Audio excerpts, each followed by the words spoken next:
Most people who try to stand out still stay invisible. That should bother you, because they're not lazy, they're not scared, they're not doing nothing, they're posting, they're speaking, they're trying to be different, and still, nothing sticks. Here's what nobody explains. Being different is not what makes you visible. Being recognizable is. Those are not the same thing. Recognition isn't volume. It isn't personality. It isn't confidence. It's placement. The brain only does one thing fast. It decides where something belongs. If it can't decide that quickly, it moves on. That's why so many ambitious people feel close, but never break through. They're visible, but unplaceable. Seen, but not remembered. Present, but never chosen. And unplaceable doesn't look like failure. It looks like views without traction, compliments without momentum, attention that never compounds. You feel like you're right there, but every time you stop pushing, everything resets to zero. That's not because you lack talent. It's not because you're inconsistent. It's because the brain doesn't know what to associate you with. People don't remember effort. They remember signals. Signals tell the brain what this represents, when to think of it, where it fits. Without a signal, nothing accumulates. This is why standing out fails. People add more personality, more opinions, more layers.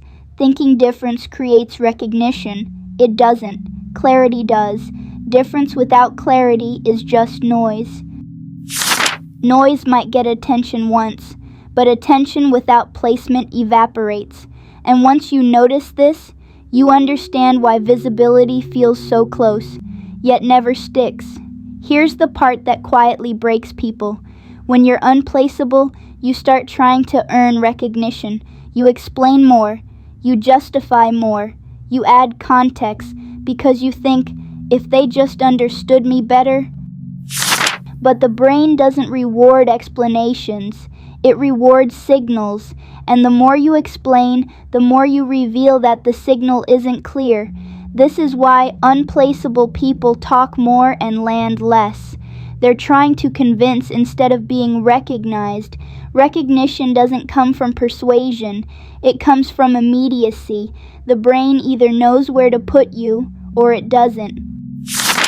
And if it doesn't know quickly, it won't wait for clarity to arrive later. This is why attention feels unstable. People find you, then lose you. They watch one thing, then forget you exist. They like you, but don't return. That cycle is exhausting because it feels like interest without commitment, movement without momentum, so you try to fix it. You become more flexible, more adaptable, more open. You keep your message loose so it can fit more people. But looseness doesn't create recognition, it creates drift. And drift is invisible. This is where most people get stuck. They think clarity will limit them. They think choosing means losing options, so they stay broad. But broad isn't neutral. Broad is forgettable.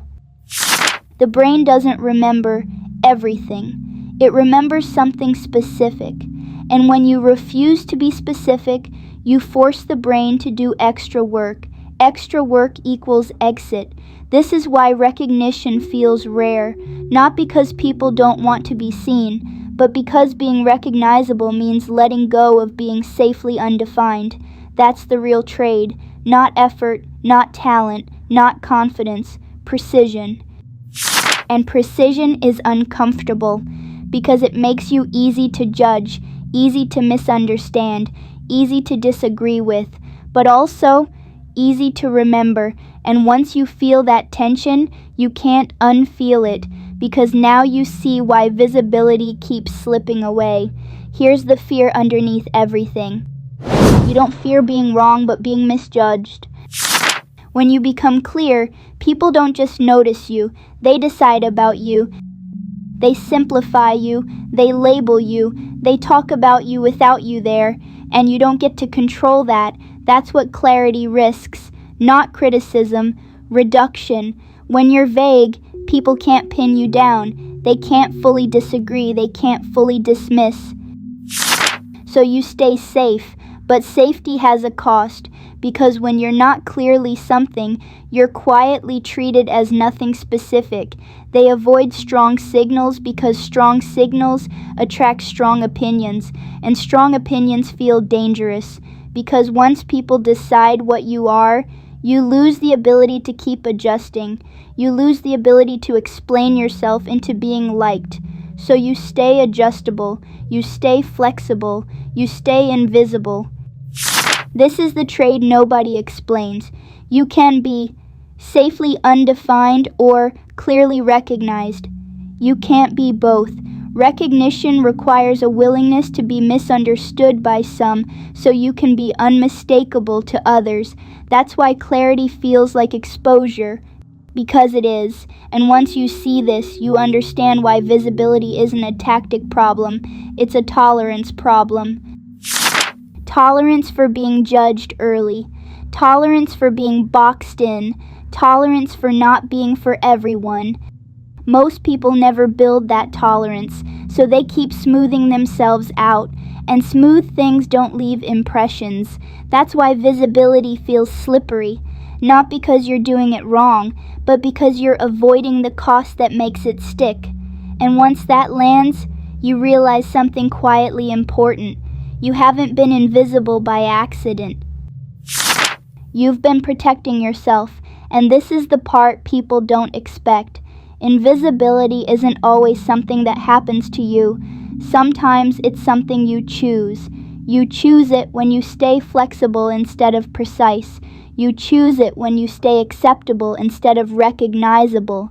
You choose it when you smooth yourself out so no one can misunderstand you, because being clearly seen means being clearly judged, and that feels heavier than being quietly ignored. So most people stay here, not unseen, not unknown, just unrecognized.